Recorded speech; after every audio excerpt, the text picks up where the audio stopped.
54 countries, over 2,000 languages, but united with similar interests. As news breaks, we give you in-depth analysis around Africa every Monday on Core TV News.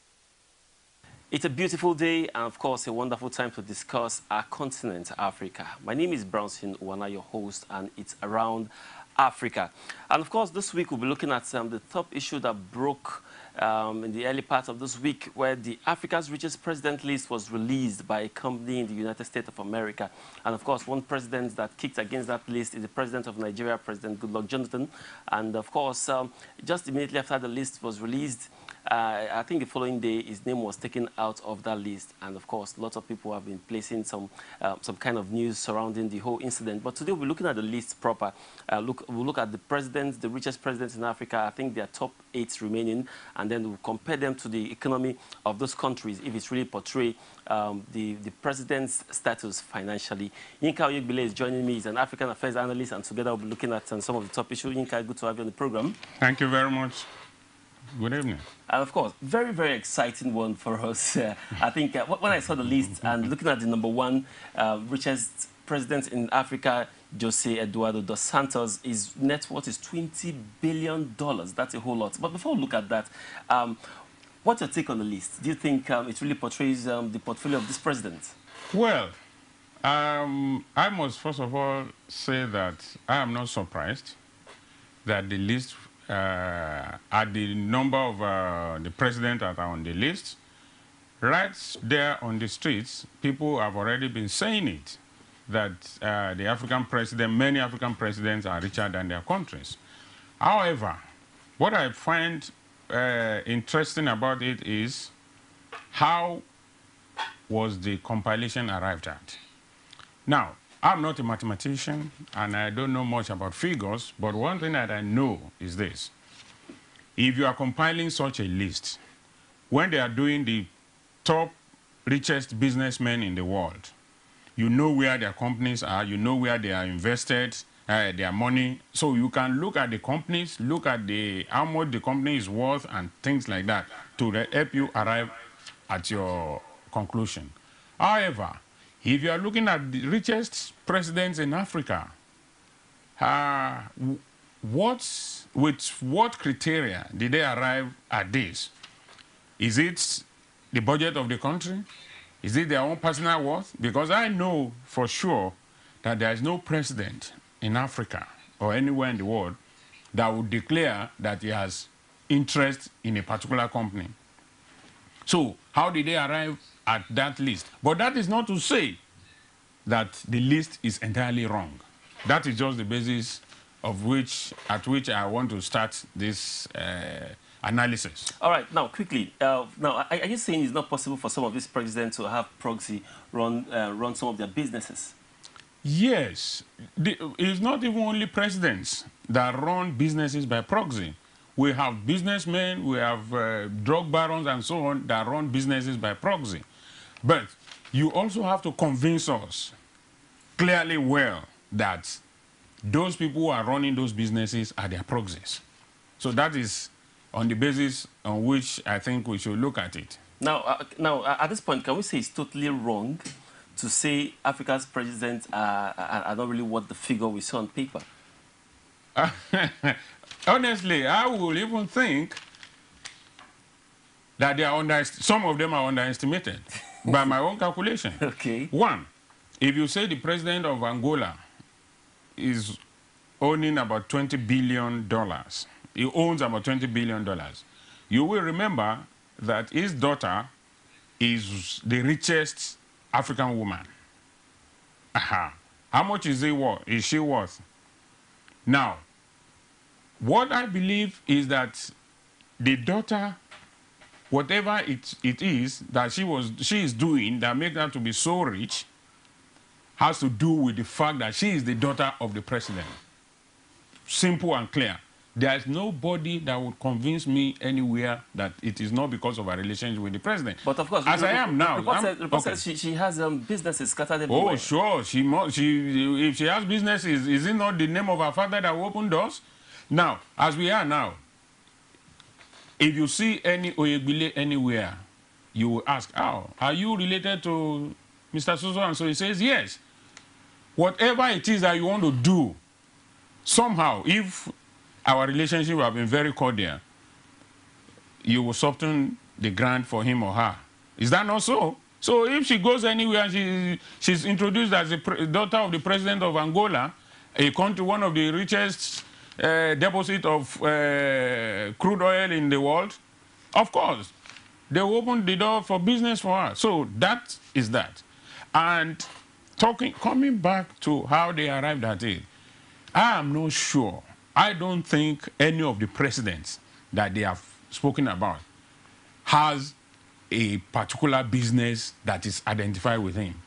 The only exception, perhaps, might be the king of Morocco, and he is not a president, although he's they operate a monarchical system in their country. As well as Swaziland. Swaziland, okay. Those ones can perhaps openly identify with particular companies. But the ones that are democratically or supposedly democratically elected, I'm aware that the constitution of every country says that when you hold public office, you must give away whatever interest you have in a company. That was why when President Olusegun Obasanjo became the president of Nigeria, he gave his investment in Ota Farms to a blind, what they call a blind trust. How that works, whether it works well or not, is another thing entirely. But apart from those two who are traditional rulers or who are of the monarchy system, all the other presidents that are listed there are supposedly elected by the populace. So they cannot openly identify with particular companies. Now, okay, now let's assume we agree with the figure there is or we've seen on paper. Yeah. Now, is it possible that the salaries of this president, would have possibly taken them to this point? No. I'm not sure any one of them. I'm not sure. But if you look at it in another way too, there are things that happen. For instance, you are a president, you are a governor, you are a senator, you are this, you are that. You live in a free house. You eat free food. Your children perhaps go to free schools, or their school fees is paid from government coffers. And therefore, all the salaries and the allowances and extra code, you travel abroad, you do this, that comes in, becomes part of your salary, and you just put it in one bank and it continues to go. For instance, President Jonathan has been in public office since 1999 when Nigeria returned to democracy. How many years ago is that?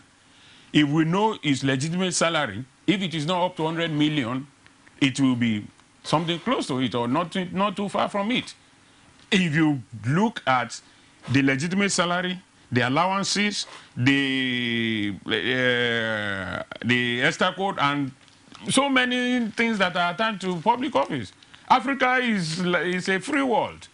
If you are a president, there's no separation between your own personal purse and the country's treasury. All right, of course. Now let's stick to President Goodluck Jonathan. On that list, he was listed number 6 with a portfolio of about $100 million. Only. Did you say only? Oh, yes. Are you saying it's possible that Nigeria's president could work more than that? Nigerian president, I believe, is worth more than that. Not only President Goodluck Jonathan. An individual, maybe a senator. Look, no. Well, let's look at, because look at the executive level as the president. The president appoints the director general of NNPC, NNN. I mean, so many things like that. There are so many things. So now, if the president has so much power, a company can get $1 billion contract from the government, and we are talking of 100 million. What is 10% of $1 billion? I mean, let's not kid. So personally, I believe it is even an insult to say the president of Nigeria has only 100 million when the president of Chad poverty-stricken child is owing 50 million, and you now say my own president has only 100 million. So what will have happened if Nigeria were to be as poor as Chad? No. Let's talk of something else. I think, and don't forget also that maybe because of the protest from our government, the people have taken down the rating of the president. No, it's not about the rating. Okay. They removed his name totally from the list. Exactly. They released top 9, and before studio time, they removed his name. So we now have top 8 richest African president. But now let's look at the other side of it. What do you think might be the cause, for the protest? One, it is perhaps part of what I've said. What were the criteria they used? Did they go to any bank to collect the president's bank statement? Or did they go to any company to know that Mr. Dr. Goodluck Jonathan is a shareholder in this company? How did they get about it? In fact, the fact that they removed it, from my own point of view, has taken away some level of credibility in it. So if the president of Angola to protest now, they will remove it. If the king of Swaziland protest now, they will remove it, or what? Or why did they?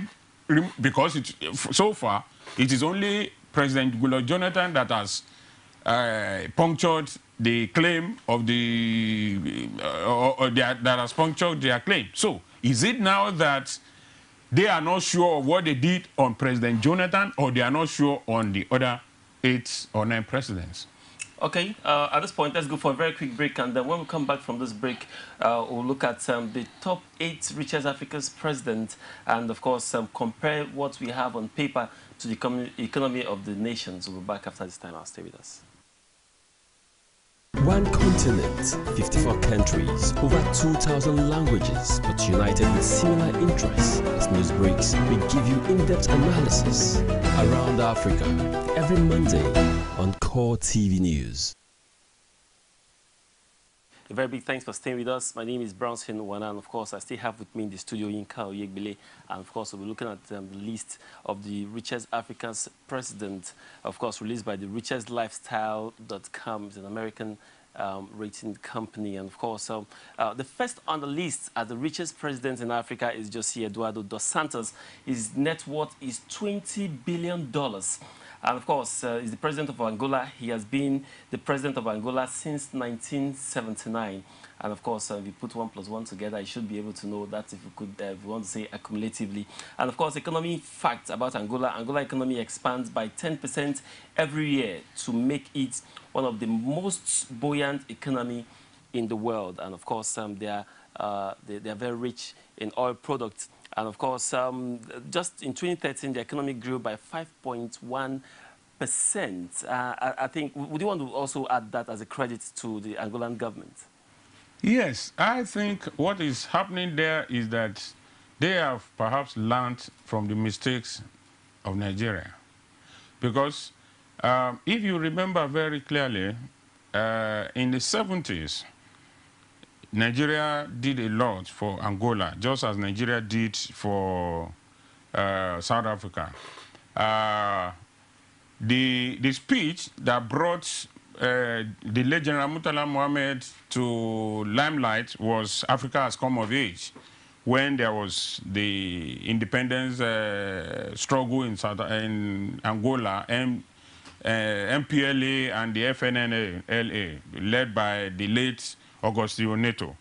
Now, they have been able to learn, I suppose, that Nigeria, which helped us to attain independence, they had a lot of money, they have a lot of crude oil and so on, they made a lot of money. And perhaps, because they know that we have not been able to invest very well or use the money judiciously, they have been trying to do that. I've never been to Angola, but I have people who have been there, and they come back and tell very good stories that when you are in Angola, it's like being in Europe.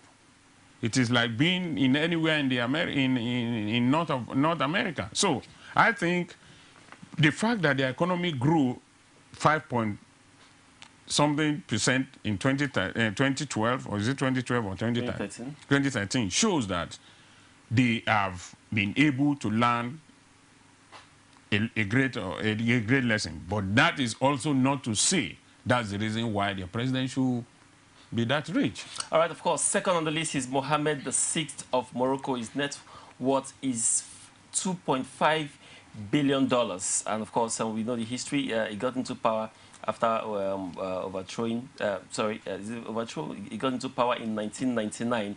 And the third on the list is Eduardo Obiang Nguema, of course, is from Equatorial Guinea. His net worth is $600 million. That's a whole lot of money anyway. And of course, just last year, their economy grew by 1.4%, GDP after 0.3% growth in 2012. And fourth on the list, we have Uhuru Kenyatta of Kenya. And of course, his net worth is $500 million. He got into power just a year in office. But then looking at some things that he has achieved so far, son of the former president, you may just want to look at it and say, okay. Well, I think in his own case, he has always been in the opposition for some years. After his father left power, it was Arab Moi and the rest of it, and he was expected, because he was expected or thought that would have stepped into the presidency when Arab Moi left before Kibaki. But however, I think in his own case, he has been in power for just 1 year, and unless we know if the fortune he made had been between this 1 year that he has been in power, or because of the connections he has had before, he has made those connections, we may not be able to say much about his own case, but it's still the same thing. He's an African leader, and he has that much. Okay. What does the country have? All right. Of course, one of the information I wanted to give for the third on the list for Theodore Obiang Nguema is the fact that he came to power in August 1979 by ousting his uncle. Yeah. And of course, that made a very big history. And of course, straight to a child that was born that time is already a father, almost a grandmother, if he's a woman now, 34 years. Really, that's to tell you how much Africans love power. I think that should be a topic for another day. Oh, yes. Paul Biya, of course, so we know how long he has been in Cameroon, 31 years in power right now. His net worth is $200 million. $200 million. And of course, you say only. And no, but he has been in power for 31 years. 31 years. And sixth on the list is King Mswati. The third of his net worth is $100 million. And of course, people have also criticized him that for every money he makes, he marries a new wife. Yeah. I think he should have been richer than that. He has 19 already. He should have been richer than that. Yeah. Anytime he gets married, he gives them millions of dollars and they go shopping. We are still counting. And of course, Idris Deby, of course, of Chad, is worth £50 million, while Robert Mugabe, I think for me, it's very surprising. That it's surprising. It's surprising. $10 million. Only $10 million. $10 million. That's chicken feet. But then, finally, before we in less than 1 minute, okay. Do you think overall what we've seen with all this president have really affected the lives of their citizens? Not at all. Not at all. Not at all. There is no country among those listed that you can clearly say that they have clean potable water, good roads, power, investment, and so on. So what are we talking about? Why do the president have that much and the country, the citizens are living in abject poverty? I think it will be a scandal if an American, I'm not even sure any American president can have as much as $10 million. All right, it's a very big one, but as far as this program is concerned, I think we just have to look at the long-serving presidents in Africa and, of course, look at how well they've really achieved in terms of touching the lives of their citizens. Thank you very much, Inka, for coming on the program. And, of course, that's Around Africa for this week. We'll be back again next week. Do join us again. My name is BROWNSON. One very big thanks for being there. One continent, 54 countries, over 2,000 languages, but united with similar interests. As news breaks, we give you in-depth analysis around Africa every Monday on Core TV News.